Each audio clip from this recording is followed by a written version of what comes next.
अस्सलाम वालेकुम नाजरीन ज़ीवकार। नाजरीन, इकबाल की पहली जो मसनवी असरार खुदी, उसमें एक टॉपिक है कि जिसका मफ़हूम ये है कि खुदी इश्क व मोहब्बत से मुस्तहकम होती है। यानी खुदी में इस्तेकाम इश्क व मोहब्बत की वजह से आता है। यानी खुदी का जो राहबर है वो इश्क है। तो इस टॉपिक में इकबाल ने एक शेर लिखा है, मैं समझता हूँ कि बहुत ज़बरदस्त शेर है, जो कि इश्क मोहब्बत से लबरेज़ है। क्योंकि आशिक लोग जो होते हैं, इकबाल भी बहुत बड़ा आशिक था, कलंदर लाहौरी अब जिसे हम कहते हैं। तो उसने एक शेर लिखा है। वो शेर कुछ यूँ है कि इकबाल फरमाते हैं कि मंच गोयम अज़ तवल्ला इश्क की चीज़, कि मैं तुम्हें क्या बताऊँ कि उनकी मोहब्बत क्या है। उनसे मुराद क्या है? उनसे मुराद नबी करीम सल्लल्लाहु अलैहि वसल्लम है। कि ऐ लोगों, मैं क्या बताऊं कि नबी पाक सल्लल्लाहु अलैहि वसल्लम की मोहब्बत क्या चीज़ है। अगले मिसरे में फरमाते हैं कि खुश्क चोबी दर फिरा की ऊ गरीस्त, कि इतना बस याद रखो कि एक खुश्क जो चोबी थी, एक खुश्क जो खजूर का तना था, वो मेरे आका सल्लल्लाहु अलैहि वसल्लम की फ़िराक में रोने लग पड़ा था। अब यहाँ अल्लामा ने तलमी इस्तेमाल की है उस हदीस की तरफ जो कि सही हदीस है। बुखारी शरीफ में भी ये हदीस आई है, सारे सहायता में हदीस आई है, ये हदीस मुतवातिर है। बहुत से सहाबा कराम से ये हदीस मरवी है कि ऐसा हुआ कि मस्जिद नबी में प्यारे आका सल्लल्लाहु अलैहि वसल्लम एक खुश्क खजूर के तने के साथ खड़े होके टेक लगाकर खुतबा इरशाद फरमाया करते थे। ये मैं हदीस का मफ़हूम बयान कर रहा हूँ। तो ऐसा हुआ कि एक सहाबी ने ये तजवीज़ पेश की कि आका सल्लल्लाहु अलैहि वसल्लम से ये इजाज़त चाही कि अगर आप इजाज़त दें तो आपके लिए एक मिंबर बनवा लिया जाए। तो आका सल्लल्लाहु अलैहि वसल्लम ने इजाज़त दे दी और एक मिंबर तैयार हो गया। अगले जुमे पे जब नबी करीम सल्लल्लाहु अलैहि वसल्लम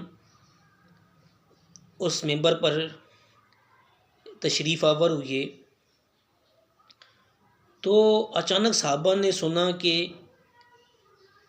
इंसान की तरह कोई रो रहा है। रोने की आवाज़ सुनी, चीखने की आवाज़ सुनी। साहबा फरमाते हैं कि रोने की आवाज़ ऐसी थी जिस तरह कोई ऊँटनी का बच्चा अपने वालिदा की फ़िराक में रोता है, और ऐसे सिसकियाँ भर के रो रहा था कि साहबा फरमाते हैं कि जिस तरह वो फ़िराक में जुदाई में फट जाए।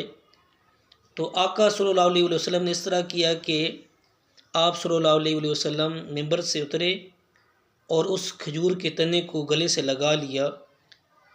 तो वो सिसकियाँ भरता हुआ इस तरह चुप हो गया जिस तरह एक वालिदा अपने बच्चे को गले लगाती है, आगोश में लेती है, तो वो सिसकियाँ भरते भरते आहिस्ता आहिस्ता वो चुप हो जाता है।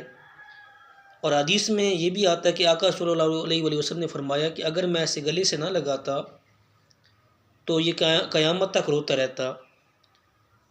तो ये थी मेरे आका के साथ एक बेजान चीज़ की मोहब्बत, कि एक बेजान चीज़ भी मेरे आका की जुदाई में रोने लग पड़ी थी। तो इकबाल ने उस वाक़ई की तरफ इशारा किया है कि लोगों, मैं तुम्हें इश्क़ मुस्तफ़ा के बारे में क्या बताऊं, बस इतना जान लो कि खुश्क चोबी वो भी आका सल्लल्लाहु अलैहि वसल्लम की फ़िराक में रोने लग पड़ी थी।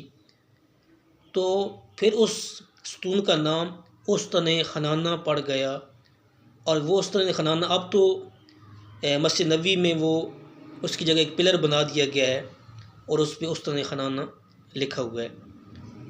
तो मौलाना रूम ने भी इस इश्क भरे वाक़े को यूं शेर की सूरत में ढाला है। फरमाते हैं कि उस्तने खनाना दर हिजर रसूल कि उस्तने हनाना मेरे आका के फ़िराक में, मेरे आका के हिजर में, नाले मीज़द हमचू अरबाब उकूल, कि इस तरह रोने लग पड़ा था जिस तरह कोई इंसान रोता है। तो चूँकि रूमी भी अल्लामा के मुर्शिद हैं, तो अल्लामा ने उनसे भी बहुत सी चीज़ें अख़ज़ की हैं। तो इकबाल ने भी फिर ये इस वाक़े को यूँ लिखा है कि मंच गोयम अस्त वल्लाह की चीज़, कि मैं तुम्हें क्या बताऊँ कि मेरे आका की मोहब्बत क्या चीज़ है। बस इतना याद रखो कि खुश्क चोबी दर फ़िराक की ऊगरीस्त, कि खुश्क चोबी मेरे आका की फ़िराक में रोने लग पड़ी थी। अस्सलामु अलैकुम।